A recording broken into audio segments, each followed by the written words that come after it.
Doctor y compañeros, tengan ustedes un buen día. Mi grupo y yo abarcaremos el tema de coronariopatía en altura. Empezaremos hablando lo que es física y fisiología cardiovascular en altura.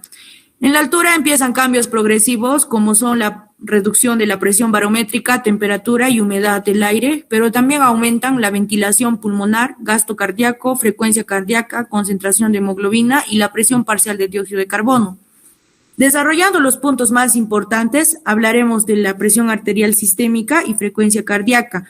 Al inicio de la hipoxia se produce vasodilatación sistémica, reduciendo así la presión arterial, pero después de unas horas se contrarrestará con una vasoconstricción y finalmente habrá un aumento de la frecuencia cardíaca. En la ventilación, los cuerpos carotídeos son estimulados debido a la disminución de la presión de oxígeno, aumentando la ventilación por minuto y la actividad simpática. La presión arterial pulmonar causará vasoconstricción en la circulación, provocando una hipertensión pulmonar. Y finalmente, la función ventricular izquierda sufrirá una disminución de los volúmenes del ventrículo izquierdo y un aumento de la contractibilidad. Continuaremos con las adaptaciones cardiovasculares. La exposición progresiva a la altitud condiciona adaptaciones cardiovasculares, proceso conocido como aclimatación, que posibilita permanecer en la montaña por periodos largos. En un inicio, la hipoxemia desencadena una serie de ajustes cardiovasculares. En el corazón, los principales ajustes son aumentos en la frecuencia cardíaca, la contractibilidad cardíaca y el gasto cardíaco. Como consecuencia directa de estos ajustes, aumenta la carga de trabajo del miocardio y la demanda de oxígeno. Para responder a este fenómeno, el miocardio tiene que depender casi exclusivamente de la vasodilatación coronaria y la mejora del flujo sanguíneo coronario, debido a que la extracción coronaria de oxígeno ya es alta a bajas altitudes. Y en los vasos, los principales mecanismos adaptativos iniciales relacionados con la hipoxemia inducida por la altura son la vasoconstricción de las arterias pulmonares y la vasodilatación de las arterias periféricas y cerebrales. Luego tenemos lo que son los determinantes ambientales de la enfermedad cardiovascular. Tienen diversas determinantes que influyen en la enfermedad cardiovascular. Los cambios en el entorno debido a la migración a diferentes ubicaciones geográficas, las modificaciones en las opciones de estilo de vida alteran el riesgo de enfermedad cardiovascular, ausencia de cambios genéticos. El impacto acumulativo del medio ambiente en el riesgo de enfermedad cardiovascular ha sido difícil de evaluar y los mecanismos por los cuales algunos factores ambientales influyen en las enfermedades cardiovasculares. Determinantes importantes para riesgo de enfermedad cardiovascular: tenemos las características geográficas del entorno natural, como la altitud, la latitud y los espacios verdes son determinantes importantes.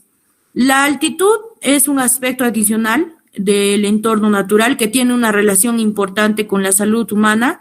Casi 400 millones de personas viven en áreas a más de 1.500 metros sobre el nivel del mar y las poblaciones humanas que viven en estas áreas han desarrollado una importante adaptación anatómica, fisiológica y metabólica a las bajas temperaturas y los bajos niveles de oxígeno.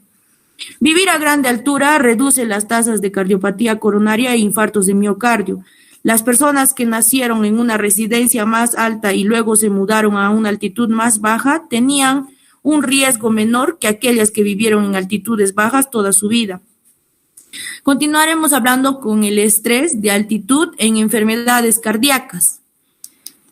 Tenemos la altitud, causa estragos en nuestro cuerpo de muchas maneras. La falta de disponibilidad de oxígeno hace que el cuerpo se vea sometido a un estrés fisiológico, causando problemas a pacientes con enfermedades del corazón. Dentro de ello está la cardiopatía coronaria. Los cambios hemodinámicos agudos asociados con la altitud e hipoxemia producen un inicio más temprano de los síntomas de angina. Tenemos la insuficiencia cardíaca. Se produce vasoconstricción pulmonar y una hipertensión resultante de la altitud, alterando la carga y salida del ventrículo derecho. Por otro lado, el aumento de eritropoyesis aumenta la carga de la presión sobre el ventrículo derecho. Entonces, estos factores disminuirán el rendimiento cardiovascular de los pacientes con insuficiencia cardíaca. Tenemos lo que es la enfermedad valvular del corazón. La exposición a la hipoxia aumenta la frecuencia cardíaca, el gasto cardíaco y la resistencia. y la presión de las arterias sistémicas y pulmonares, logrando una sobrecarga de volumen en los pacientes, afectando el aumento de la carga de trabajo del miocardio y la demanda de oxígeno, provocando que los síntomas valvulares puedan empeorar de forma aguda. Para documentar su función valvular y ventricular, además de reducir sus niveles de actividades en los primeros 5 días, asimismo evitar el alcohol y estar atento a las posibles alteraciones hemodinámicas. Tenemos lo que son las arritmias cardíacas, que el aumento de la actividad simpática asociada con la gran altitud puede aumentar la frecuencia y la duración de las arritmias supraventriculares y ventriculares en pacientes con cardiopatía subyacente. La altitud puede ser un agravante de las arritmias durante una exposición aguda si el paciente realiza, por lo que se les debe prevenir a estos pacientes los riesgos de un viaje con gran altitud. También se les recomienda el oxígeno suplementario y reducir el nivel de actividad, especialmente los 5 primeros días. Tenemos lo que es la carga de trabajo máxima. Bueno, aquí vemos un cuadro comparativo de carga de trabajo máximo, donde la línea roja indica los sujetos sanos, la línea azul, pacientes con insuficiencia cardíaca con capacidad funcional basal normal, la línea verde, la capacidad funcional basal ligeramente disminuida y la línea negra, capacidad gravemente deteriorada. Se estudió la respuesta a varias altitudes simuladas de 92 a 3.000 metros durante la actividad ergométrica de bicicleta en 14 pacientes de control y 38 pacientes con insuficiencia cardíaca estable que se clasificaron según el deterioro leve, moderado o grave en la línea de base. La reducción media en la carga de trabajo máxima, expresada como disminución porcentual desde la línea de base, se muestra en varias altitudes simuladas. La reducción de la carga de trabajo en altura en las personas con insuficiencia cardíaca estable generalmente es proporcional a la limitación de la carga de trabajo en altura de las personas sanas, pero es mayor en las personas que tienen una capacidad gravemente disminuida debido a la insuficiencia cardíaca.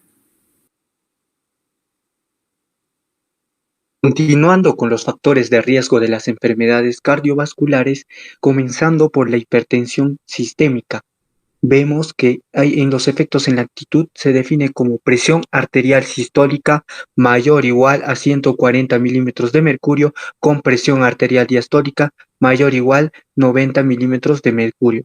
Con respecto a las determinantes de las respuestas de la presión arterial, vamos a tener adaptaciones genéticas, estilo de vida, factores climáticos y condiciones de alta montaña, que es beneficioso para tratar la hipertensión leve con beta bloqueadores de canales de calcio y bloqueadores de los receptores de angiotensina, ya que el uso de estos fármacos reduce el desplazamiento hacia arriba provocado por hipoxia y la intensificación de la respuesta de la presión arterial, y también mejora el suministro de oxígeno en los músculos.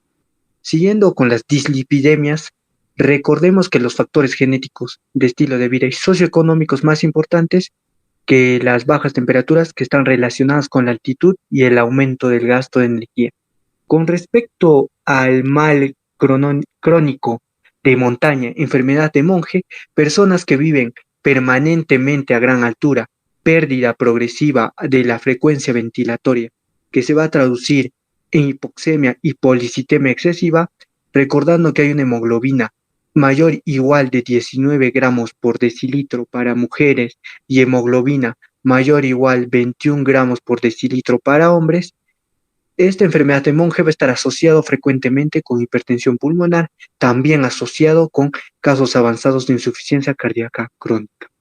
Continuando, siguiendo con la prevención y recomendaciones, vamos a comenzar a hablar de lo que es el ascenso gradual, que es el método más seguro para prevenir la enfermedad por altitud. Se logra pasando la noche y yendo a una altitud elevada y regresando a una baja, el cual acelera la aclimatación. Siguiendo de la preaclimatación, implica la preexposición a las altitudes más altas o entornos que simulan grandes altitudes, el cual debe ser al menos de 2.000 metros y mayor a 8 horas diarias por más de 7 días. Siguiendo con la educación, respecto a la educación, las personas con antecedentes de enfermedad de altura deben recibir asesoramiento sobre el alto riesgo, reconocer los principales y primeros signos y síntomas y discutirse su plan de acción. También se debe dar lo que es el uso de alcohol y drogas. Se debe evitar el uso de sedantes hipnóticos y la ingesta moderada o fuerte de alcohol, ya que deprimen la función respiratoria e interfieren en el sueño. Con respecto al esfuerzo, el ejercicio modesto puede ayudar a la aclimatación. Con respecto a otros métodos de prevención, suplementos y plantas, en poblaciones andinas se considera que el té de coca mejora el rendimiento físico en la altura, el cual actúa mejorando ligeramente lo que es la tolerancia al ejercicio y la hidratación. Pasaremos a dar las conclusiones de nuestro tema. Como primera conclusión, vamos a tener que en altura se empiezan y progresan cambios fisiológicos en nuestro organismo.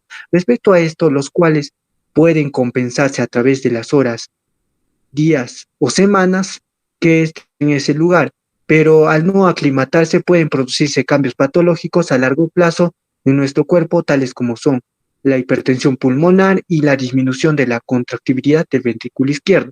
Siguiendo con una segunda conclusión, tenemos la exposición a la altitud genera adaptaciones cardiovasculares, como aumento de la frecuencia cardíaca, aumento del gasto cardíaco, aumento de la contractibilidad cardíaca y vasodilatación periférica. ¿Qué podemos decir respecto a esto? Que hay una estimulación del sistema cardiovascular que va a alcanzar sus efectos máximos durante los primeros días de la exposición. Después de varios días de aclimatación, el gasto cardíaco vuelve a los valores normales, pero la frecuencia cardíaca permanente elevada, por lo que el volumen sistólico se disminuye. Por lo tanto, la frecuencia ventricular izquierda se mantiene, la vasodilatación periférica se opone, el aumento de la actividad simpática y a la reducción de la hipoxia tisular debido a la aclimatación, lo que da como resultado una presión arterial elevada. Respecto a la tercera conclusión, existen dos tipos de determinantes que van a influir lo que es en la enfermedad cardiovascular y otras que van a influir lo que es en el riesgo de la enfermedad cardiovascular, donde vamos a encontrar a la altura como factor principal. A pesar de eso, vivir en ella reduce las tasas de cardiopatía coronaria. ¿A qué se refiere? Que van a existir diversas determinantes que influyen en la enfermedad cardiovascular, como son el entorno, el estilo de vida, los cambios genéticos, el medio ambiente, y también van a existir determinantes que van a influir, ¿no?, en lo que es en el riesgo de enfermedades cardiovasculares como geográficas del entorno natural, los cuales van a conformar la altitud, la latitud, los espacios verdes. Dicho esto, vivir a gran altura reduce las tasas de cardiopatía coronaria e infarto de miocardio. Como cuarta conclusión, tenemos que respecto al estrés cardiovascular, la altura puede generar mayor estrés al sistema cardiovascular. Se define los efectos de la exposición a las grandes alturas tienen implicaciones importantes para los pacientes con enfermedades de corazón, ya que además de los cambios de referencia en el sistema cardiovascular, el mal de altura puede causar más estrés al sistema cardiovascular. Entonces, el ascenso a gran altura sin aclimatación puede poner a los pacientes con enfermedades cardíacas en riesgo de sufrir más eventos cardíacos.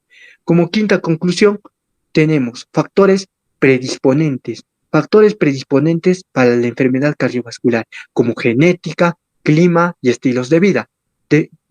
Respecto a esto, vamos a tener las interacciones entre la presión barométrica baja y la presión parcial de oxígeno, el clima, la genética individual, el estilo de vida y los factores socioeconómicos, así como los procesos de adaptación y la aclimatación a las grandes altitudes, que son factores predisponentes para desarrollar enfermedades cardiovasculares. Como sexta conclusión, recomendaciones, vamos a tener que respecto a los métodos de prevención debemos considerar factores modificables. ¿A qué nos referimos? Como son el ascenso gradual, el cual se debe considerar llegar a la zona más alta por etapas, la preaclimatación, que va a implicar la preexposición a entornos que simulan grandes altitudes, la educación, que nos enseña a reconocer los signos, los síntomas y cómo manejarlas, y el uso de alcohol y drogas, el cual debe evitarse, y finalmente, respecto al esfuerzo, el cual puede ayudar en el proceso de aclimatación de altura. Gracias.